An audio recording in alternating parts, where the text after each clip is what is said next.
Happy birthday to you. Claude Monet is 158 years old.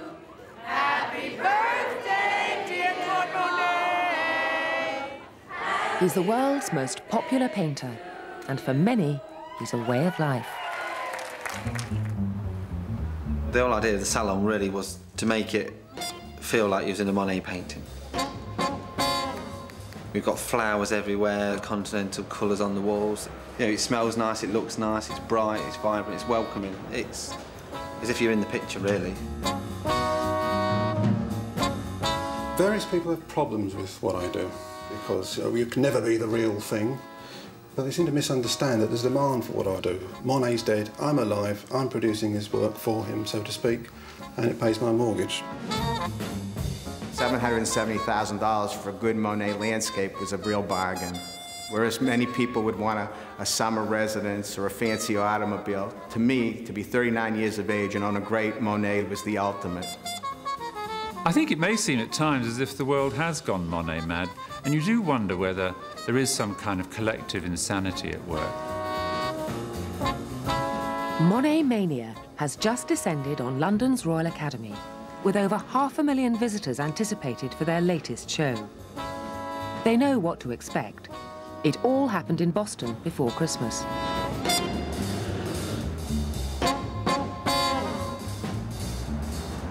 Oh, I've never seen a turnout like this before in such an exhibit like this. It's been really, really busy. People just love Monet.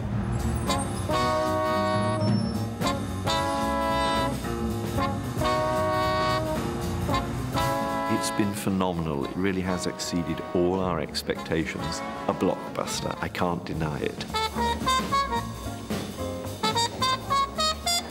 Hello, I'm Claude Monet. I really don't think that Monet has ever been more popular. I think that Monet is great box office. Monet is a surefire commercial winner. Monet's popular because everybody gets it. He doesn't lecture you, he doesn't show you things that upset you. All artists have their agenda, and what drove him was this compulsion to communicate the beauty of the outside world.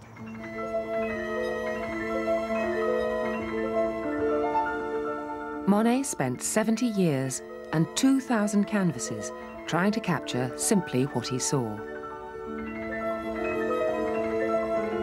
As one of the leading artists of the Impressionist movement, he brought art out of the studio and into the open air. He lived his whole life along the River Seine, trying to capture the shifting moods of the landscape. But as an old man, almost blind, he retreated to his own back garden at Giverny. Here, in the last decades of his life, he focused almost exclusively on his lily pond, producing images which now hang in millions of homes around the world. I think people think of Monet in very simplistic fashions.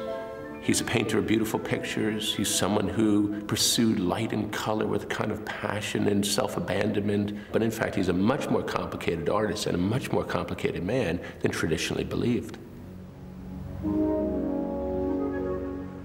Monet was born in Paris in 1840, but grew up on the Normandy coast. He was a mischievous child who hated school, preferring to play by the sea and wander along the cliff tops. Monet's family came up to the Normandy coast when he was very young, and so he spent all his formative years up in this extraordinary light and buffeted by this sort of wind. But in fact, his first work that he did as an artist wasn't painting nature, but instead it was drawing caricatures, silly sketches of local dignitaries. And it was only when he was about 16 or 17 or so that he met a local landscape painter called Boudin, who took him out of doors and actually showed him nature, introduced him to the possibilities that you could actually paint what we see around us here. And he said that that was a moment that a veil was torn from his eyes, and that was his future destiny laid out in front of him. Monet resolved to become a painter.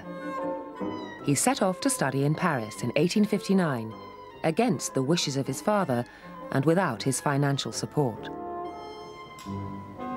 Monet was captivated by the capital and spent much of his time in cafes and bistros with his fellow students, Renoir, Sisley and Basile. They rejected the style of painting favoured by the Paris Salon, the main forum for artists to display and sell their work.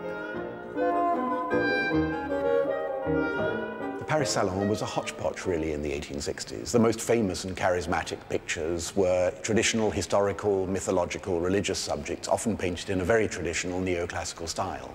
But there were also enormous numbers of pictures of the French countryside, solemn peasants working in the fields, or big landscapes of remote corners of France. Pictures that totally ignored the modern world, and also pictures that were almost always painted in the studio. Monet and his friends felt that it made no sense at all to paint history. Painting should be about direct experience, painting should be about the here and now, and that the real history that they were trying to capture was the history of ordinary people's lives in the modern world.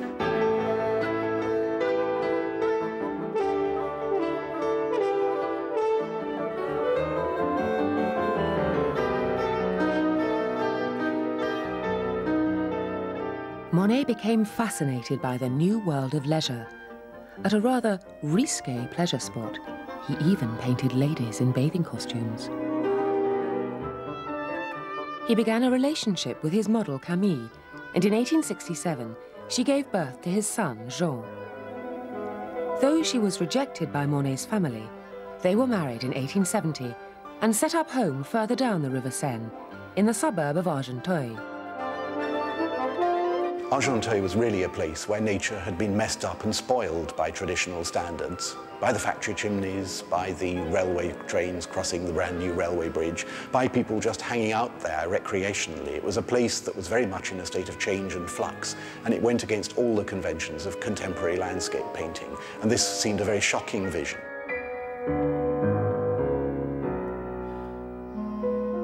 Rejected by the Salon, Monet and his friends organised an exhibition of their own. One of his paintings was to give the group their name. Monet himself said it couldn't be described as a view, so he called it an impression. And the term came to be used as a negative term by critics. And they said, these are all impressionists, these people. They're just painting these quick sketches, not properly finished pictures. Putting something like this on the wall and saying this is a finished work of art, that looked like a sort of insult to the craft of the painter. It was just a mess. It was a travesty of what paintings were meant to look like.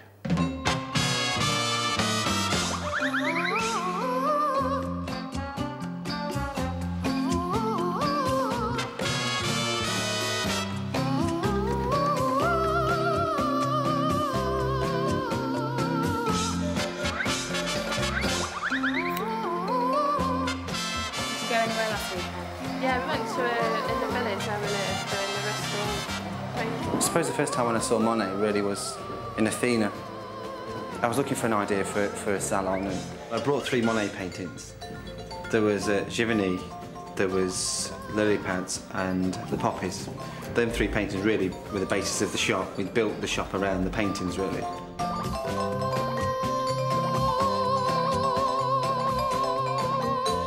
I grew up on a council estate just at the back end of Burton. I was never really into art as a kid or anything, really. And I've never really seen a real Monet painting. All I've seen is posters, prints, calendars. But it would be a dream to see one in the flesh. I think the customers love it. You know, it's their sort of cup of tea. You know, we've got Nell, you know, one of our oldest customers, but we hope that she's happy here. We hope you are, anyway. Oh, I like it. I like the way you've put the flowers in and the pictures. And you make a nice job of my hair as well.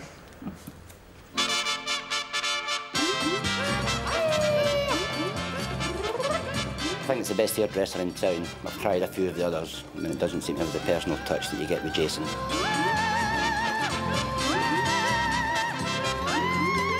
Most of their places are just drab places, but this has actually got a bit of atmosphere to it. Good afternoon, Monet Hairdressing.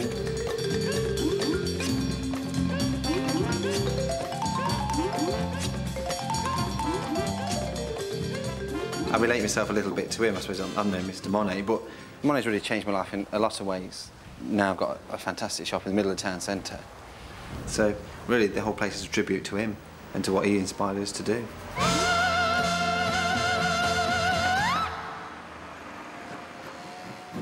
Monet's paintings of industrial life were not selling, and times were hard. Help came from wealthy patrons, Ernest Horchaday and his wife Alice.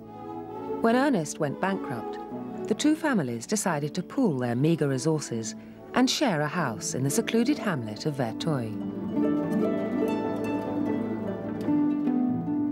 He had a real problem. He wasn't making money. And he must have realized that painting an old village down by the river, a much more traditional subject, was going to help him to sell better. And increasingly, I think he was fascinated by ways of seeing, about trying to explore his own eyesight, his own ways of visualizing, and his own ways simply of looking at the world around him. And down here on the riverbanks, he seems to have explored an enormous range of different sorts of visual experience, trying to convey natural textures in the most exciting way.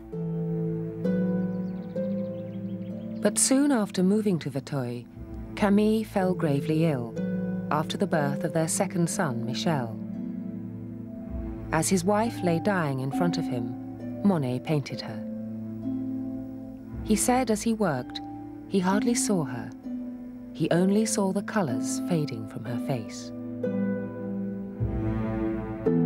Here is this poor young woman dying in front of Monet's eyes and not being able ever to know that all that effort, all that strain, all that frustration that she and he must have experienced together would, in due course, pay off. Lot 19, at the Monet, at $3 million, at $3 million, $3,500,000, $4 million I have, $4 million, $5 million now.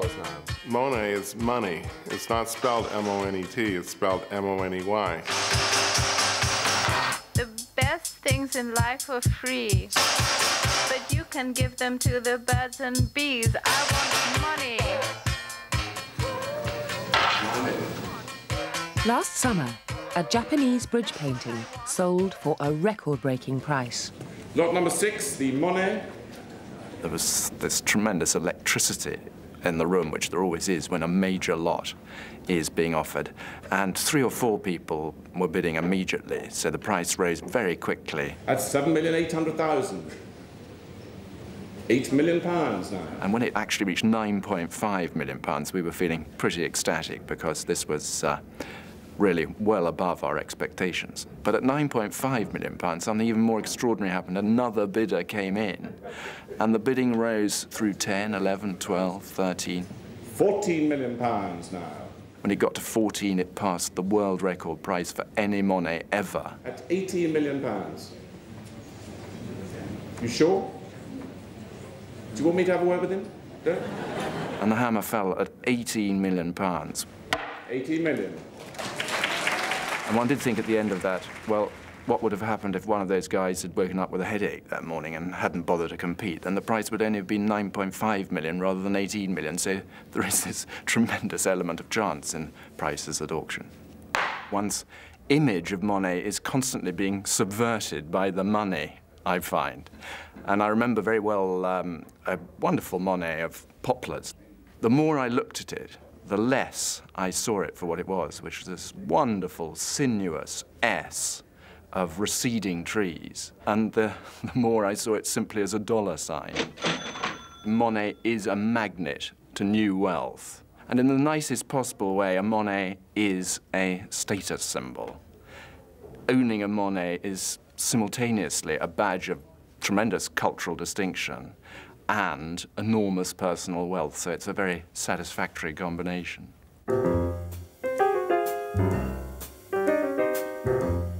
There aren't many people who can afford the real thing, but in Boston's financial district, a highly successful business has enabled one man to indulge his passion for Monet.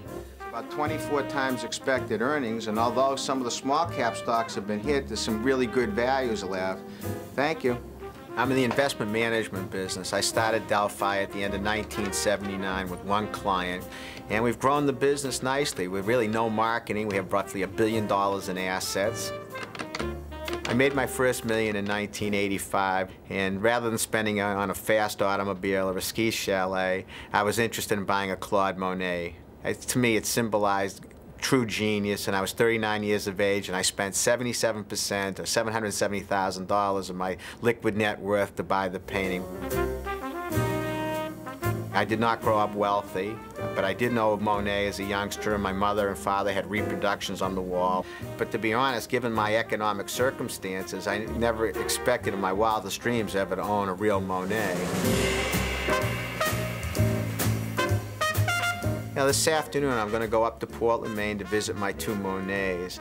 I grew up in Portland, and I get a great deal of pleasure out of loaning it into the small Portland Museum of Art. And it's like giving back to the community. In fact, one of the real joys is to watch other people watching my paintings. And I don't go up to them and say, that's my painting, but it's interesting to see their reaction. This is the first painting that I bought, the Vue de Cap Martin, Monaco, 1884. When I first saw the painting and was actually hanging on the rack in the vault in Christie, I said, this is a beautiful Monet. It was pristine. It was as if it had dried yesterday out of Givigny in his studio. When I got the painting, obviously I was elated, but you can't stand up and cheer in the second row of Christie's, but that's what I was feeling internally. But later, when I left the auction room, I actually cried, and I said to myself, gee, this is like the Lifetime Achievement Award. God forbid if I went bankrupt. I do have 31 paintings. The other 29 might be for sale, but the two Monets stay in the family into perpetuity. And I'm not finished yet. I'm still in my early 50s. I figure I got another 14 to 20 years of good collecting, so I hope there are a couple more Monet landscapes in my future. I hope so, Scott. You can't go wrong. I can think of other things that you could buy that you could go wrong with. Scott and I don't necessarily agree on everything that he buys. We often do, but not always. But we normally agree on Claude Monet. Always.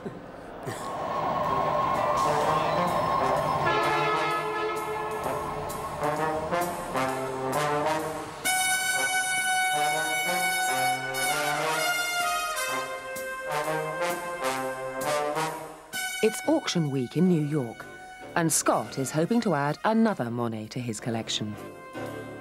One of the things I always do is I examine the condition of the painting to see if it's been restored. And if there were a major area of restoration, obviously that would be a deal breaker because you want to buy an original Monet, not an original restoration. So let's have a look with the ultraviolet light. And I find that central area pretty good, isn't it? There's hardly anything. Only a couple touches of in-painting on the That's center. right. Those little black spots there are more recent paint, probably restorers touching in. Well, I think that's it. I think that's pretty good news. I think it's a lovely picture and great state. I agree with you. I think it's in beautiful condition. And the interesting thing is it used to belong to Frank Sinatra, which is, I think, a fascinating little extra dimension to it. I'm always nervous before any major auction because it's not every day you get to spend a couple $1 million. I hope I'm going to get it. I love the painting. I'll be an aggressive bidder as I always am, but you never know on a given evening what will happen in the sales room. Lot 54. Lot 54, the Monet. $1,200,000 for this. 1,200,000, 1,300,000 now. 1,400,000, 1,500,000, 1,600,000, 1,700,000. At 1,700,000, 1,800,000 I have. 1,800,000 at the desk, 1,800,000. Nope, at $1,800,000. Any advance of 1,800,000? When it got back to me at $1.8 million, I figured that was a full price, so I let it go. It's a beautiful painting, and I congratulate the winner. And there's always another Monet, and there's always another auction. $2,200,000. $2,200,000 it is. The painting Scott lost came out of an exceptional decade for Monet, the 1880s.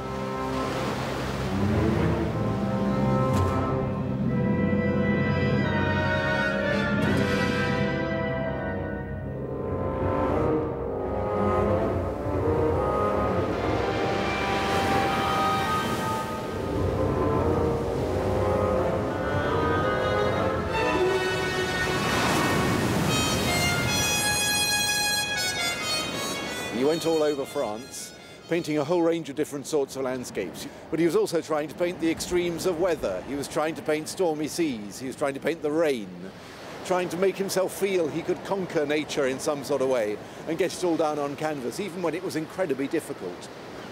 His worst day at Etretat was when he misread the tide tables and very nearly got washed away. Apparently the waves came up and splattered him against the stones, and he ended up with his paint all over his face, struggling out of the waves. And he said he was very lucky not to have been washed away and actually swept to his death. Monet often said he never had a studio. In fact, he was telling lies. We know he did. But he made a great point of getting journalists to watch him painting out of doors in very extreme conditions. He wanted to create the myth of himself as the great natural artist who was about as close to the nature he was painting as he could possibly be. Monet was a great marketeer, and he was his own PR person. That is certainly true. I think that he is someone who was both savvy about the market and very careful to be able to construct a kind of vision of himself that he wanted to project. He knew the public wanted a particular kind of mythology, and he fed it to them beautifully.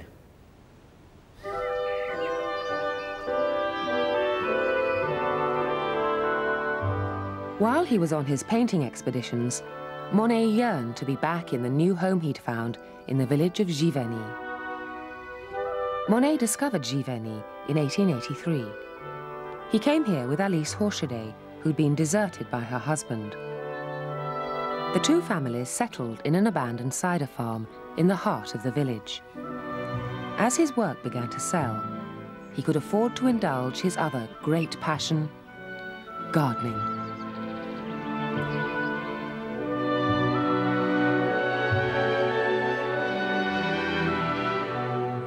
Monet said that if he had not been a painter, he would have been a botanist, and that it was in fact flowers that led him to becoming an artist.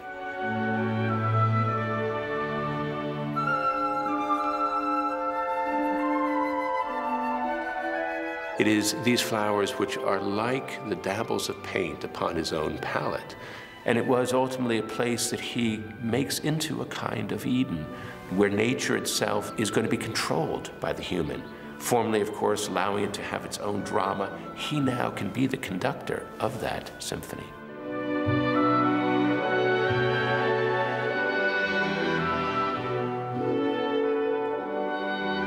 Monet was very influenced by a trip he took to Holland about 5 years before he made this garden, in which he saw laid out all the tulips in bloom in great sort of massive swatches of color across the landscape. And I think when he came here, he wanted to create that effect. He laid it out along the lines of strict geometric patterns, with a long alley that runs right down from the center of his house, and then on either side, the beds laid out crisply and clearly with strong rectilinear shapes filled with flowers that would bloom over the course of the seasons, so that the colors themselves, hot against cold, would in fact create a kind of visual intensity to the garden that would be like the intensity that he attempted to achieve in his painting.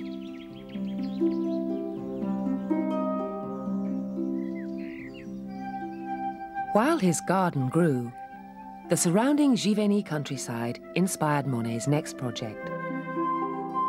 Working on several canvases at once, he attempted to capture the changing envelope of light around the subject.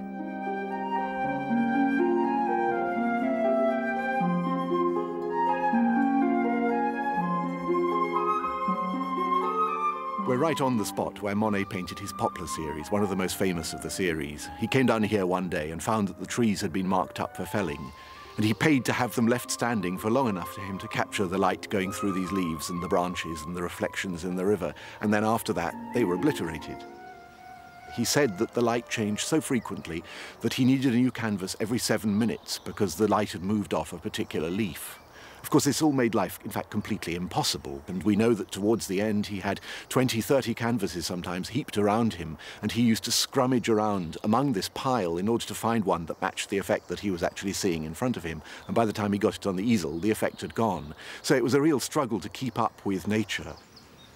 One day he got so frustrated that he just threw all his equipment, canvas, easel, the whole lot, into the river, went off back home, and then thought, oh God, you know, and came back, fished it all out again, started all over again. And at times he really wanted to give up the whole business of painting. He said it was just a crazy, mad thing to do.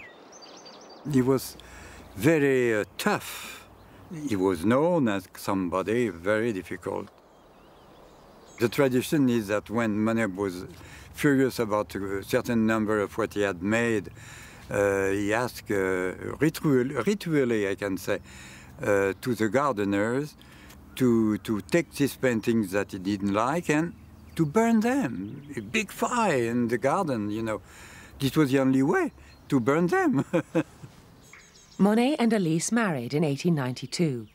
The life of their household revolved around a routine of monastic strictness.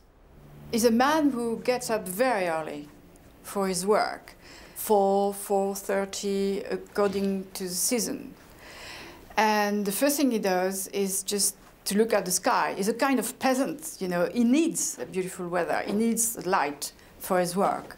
So he would be very, very ill-tempered if the weather was bad and won't paint. Some days he would feel so desperate and so distressed and so depressed that he would go back to bed and stay, and nobody would approach him. And also the next day, he would recover and be all right, excellent mood, singing very nice little songs, and he would apologize and saying, "You know me, and I feel so sorry." This is Monet's studio. This is the first studio he had, and he had 3 studios.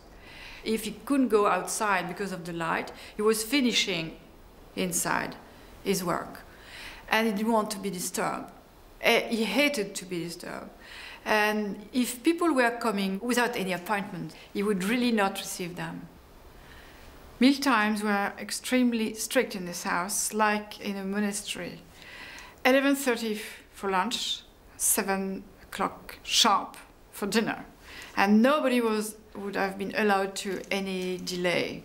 He hated stupid people, and he hated people being late.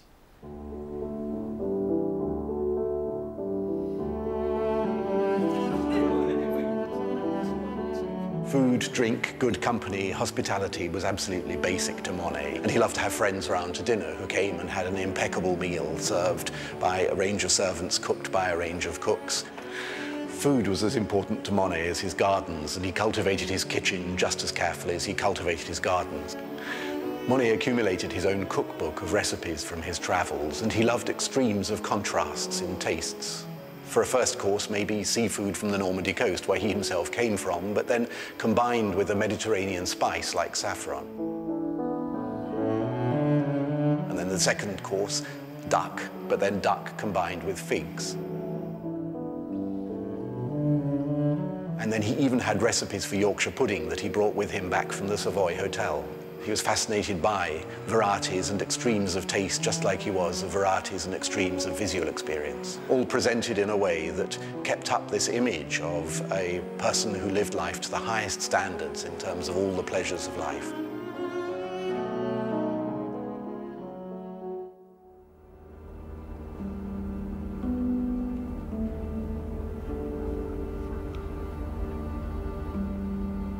At the turn of the century, the artist made 3 visits to London and stayed at the newly built Savoy Hotel. Inspired by Turner and Whistler, Monet pursued an ambition to paint the effects of mist on the Thames.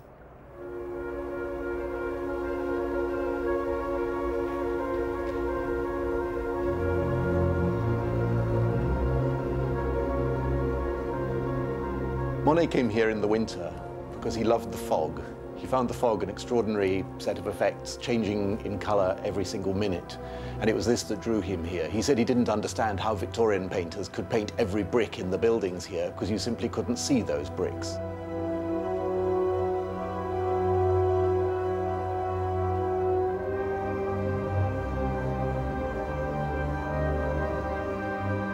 The paintings are all really about coloured mist. There's a long sequence of variations in colour. Sometimes the forms are almost invisible. Sometimes there's a sharp sunlight coming through the mist. Sometimes it's just scattered and diffused into sort of coloured harmonies all over the surface of the canvas. But all of them are improvisations based on this extraordinary effect of fog.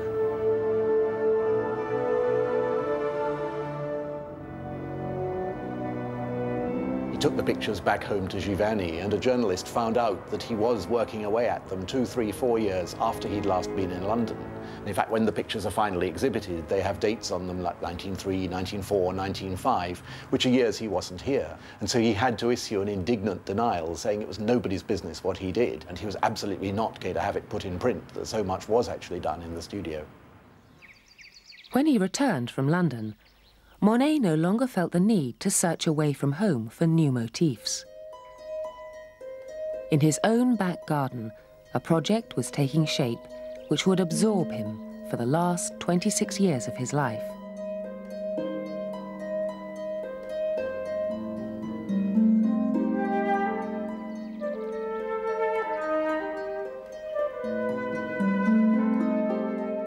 Monet's water gardens are really quite extraordinary experiment because he built his own natural landscape.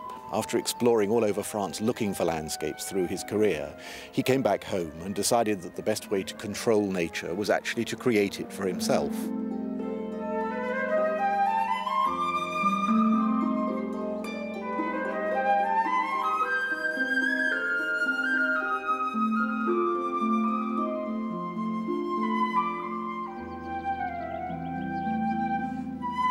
It was thanks to a horticulturist named Joseph Bory Latour Marliac that Monet discovered the water lily.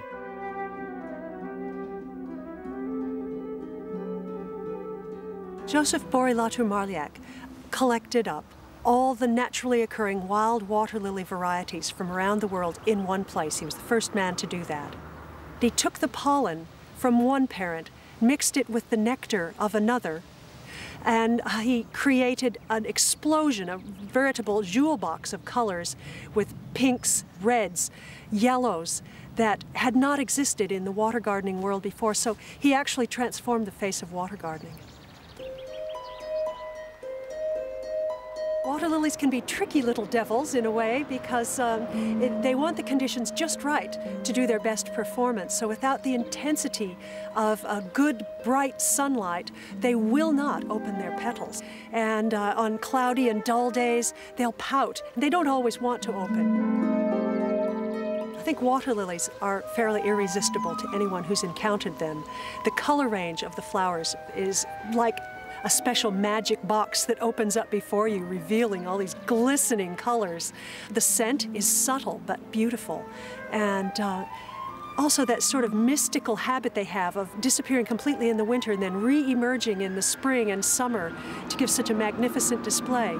All those things combined inspire me.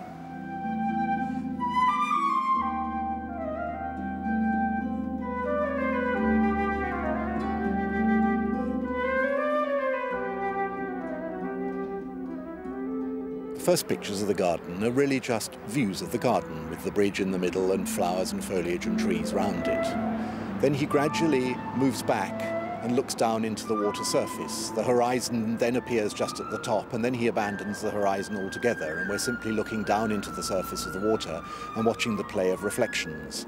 And there in the water he finds the world of sky and clouds, really a whole universe.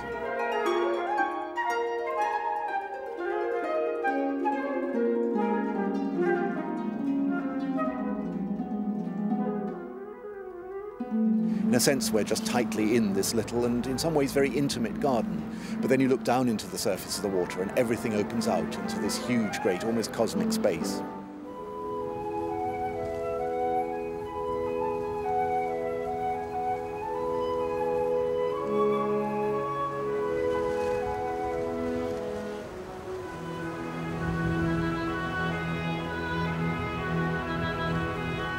The inspiration for the whole of this landscape really came from Monet's example. Monet created a beautiful garden to paint in. He enjoyed these wonderful landscapes, and we wanted here very much to create so many elements of Monet's work and his paintings and the things that inspired him.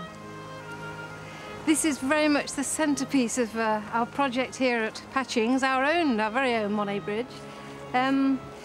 We got the original photographs of Monet standing on his bridge, and then we got an engineer to do some drawings for us. We got a local Newstead Abbey joinery firm to make it up for us, a crane to lower it over, and here it is for people to enjoy and paint, just as was done 100 years ago nearly. We're having a little bit of a problem with the water lilies acclimatising to the area, because obviously the climate is so much different from Giverny. It's quite an exposed site, so the wind sort of rushes on them, but they're beginning just to take hold nicely. So we're not at paradise yet, but we're on our way. Paradise is not always that easy to achieve. We have had quite a few problems on our way. The Grand Allée, the seeds are there, it's planted out. Had a few problems with the nasturtiums though. They don't like the wind very much. But it's patience, isn't it? It's slowly working at it and cutting them back and replanting. And eventually, you know that glorious bed of nasturtiums at Giverny that is so lovely, lovely spread of colour to paint? That will be here in a few years' time. In order to make our site complete, we had to have the Monet haystack, which is, I think, so symbolic of many of Monet's paintings. And once we got it built, you could realise just how Monet enjoyed painting it as the light hits it during different times of the day. Monet captures moments that only he could have put on canvas. And you sit and you look at it and you think, how the devil did he do that? I would like to be able to paint like Monet. But the thing is, nobody ever can, because he was a genius. And all you can do is try your best to sort of capture the light playing on the scene, rather than just trying to paint the scene. And I'm not doing it very well, but that's what I'm trying to do. But, oh, he's superb. It really is. How he used to do it outside with the equipment they had, I don't know. Because look at this. Oh, dear. Not today, the painting.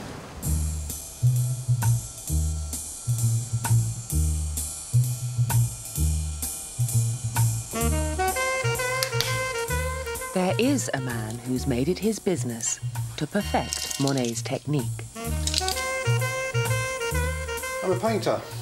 I specialise in making copies and pastiches of old masters, and by popular demand, the Impressionists. Particularly Monet. Everybody loves Monet.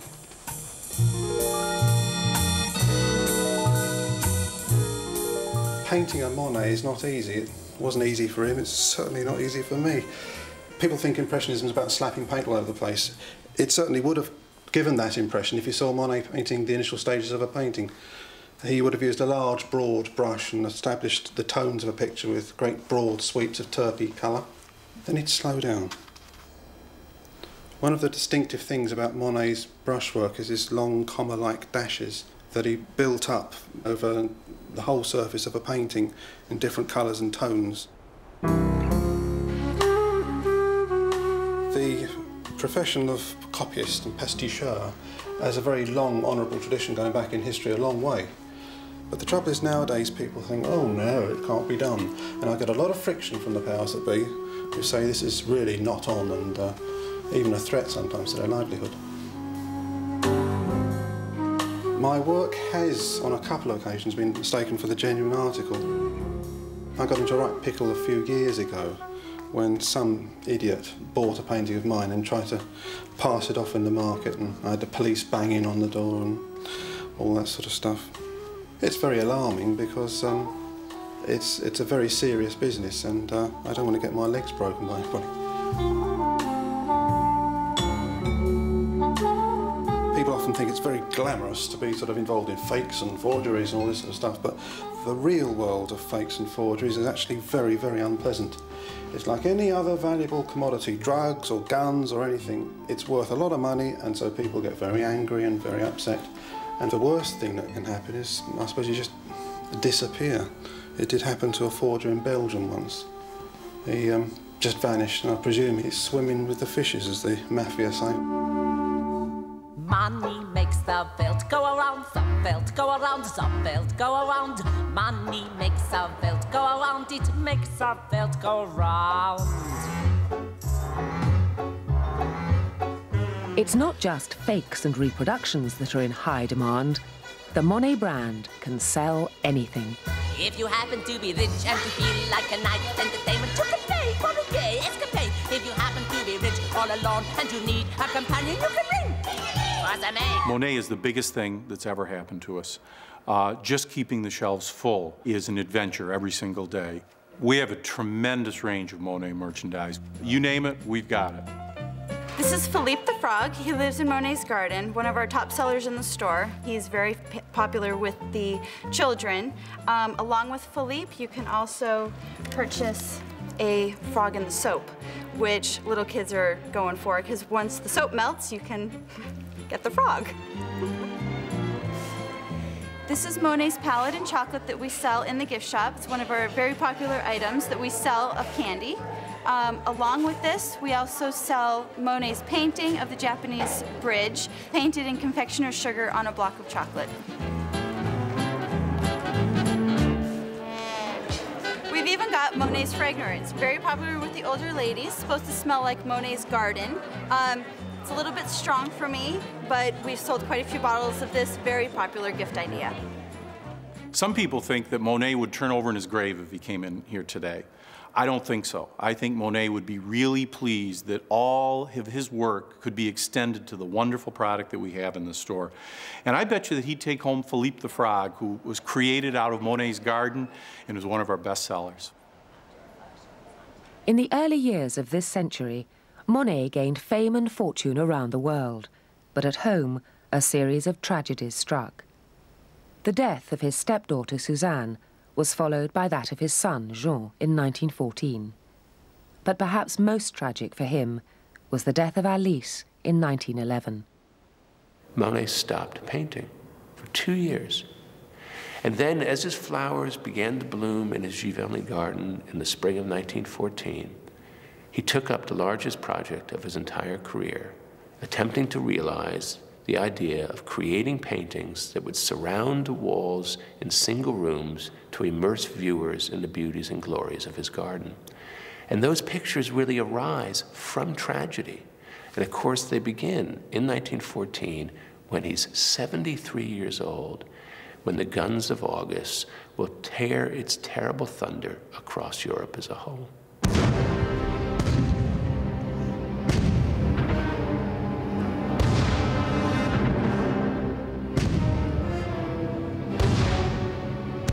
The guns could be heard in Giverny, only a short distance from the front, and soldiers, on their way to and from the trenches, passed through the village. Stubborn as ever, Monet refused to leave his home, saying he would rather die in front of his paintings. With the world in turmoil around him, he retreated to his studio.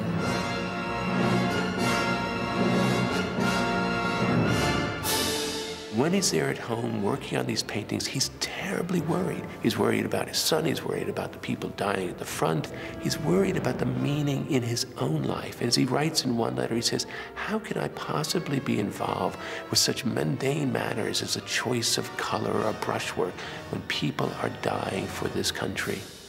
And thus, when we look at these water lily paintings, we have to realize that they are imbued with the terrors and the traumas of that moment.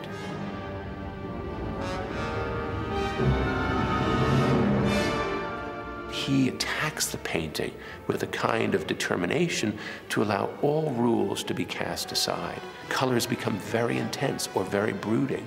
The paint quite literally slices through the canvas. Forms are at each other's throats, so to speak, and in certain instances, there appears to be almost no order, much like the ways in which the world itself seems to have been thrown.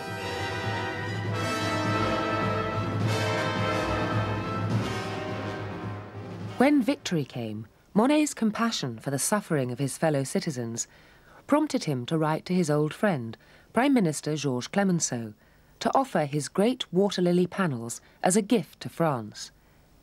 But the artist was frequently tempted to give up the whole project. He was tormented by something he feared more than death, the loss of his sight through cataracts. A cataract is cloudiness or opacity of the lens inside the eye. It's like looking through a ground glass window or out of your shower door. You can't see through it well, and it's hard to function. One other problem with cataracts that may well have been quite significant for Monet is that as the lens becomes cloudier and denser, it also becomes more yellow. It's like looking through a yellow filter.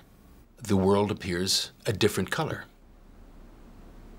Monet complained that his vision was becoming more blurred. But what I think bothered him more is that his vision was becoming less clear for colors. He felt that he could no longer recognize the colors on his palette, and he had assistants place the paint on the palette in a specific order so that he would know which color was where. This had a real effect on his paintings.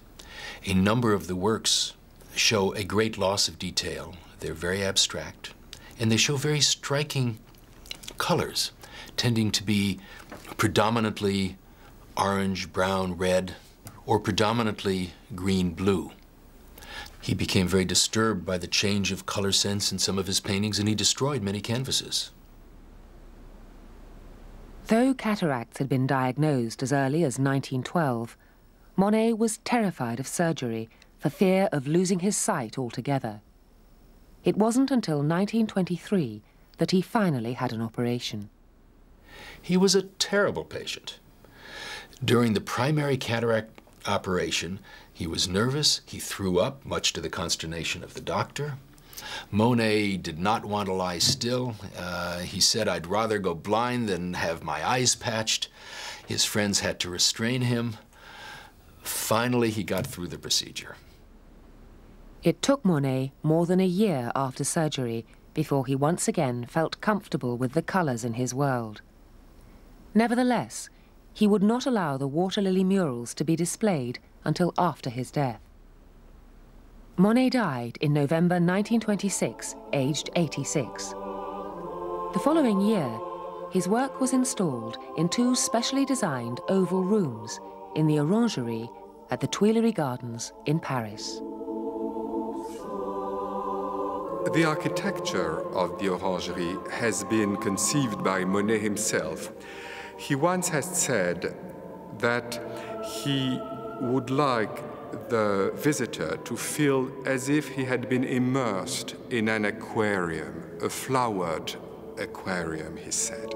Constantly surrounded by painting, one had to dive in something fluid and boundless.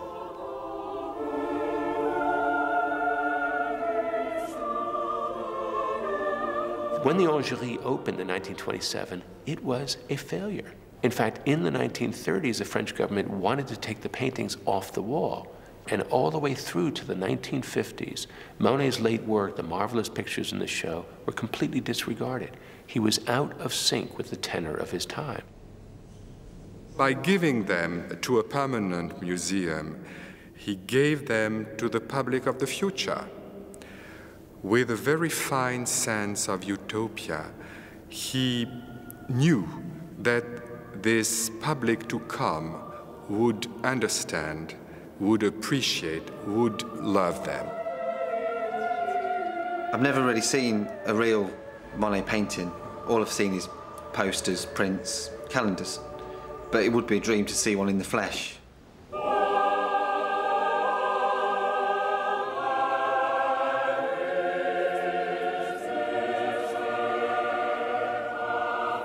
When I walked into the room, it was just like wham. Everything was on top of me. My head went one way, my body went the other. I think a print can never, ever produce what this has made me feel, because a print doesn't give me emotions, this has.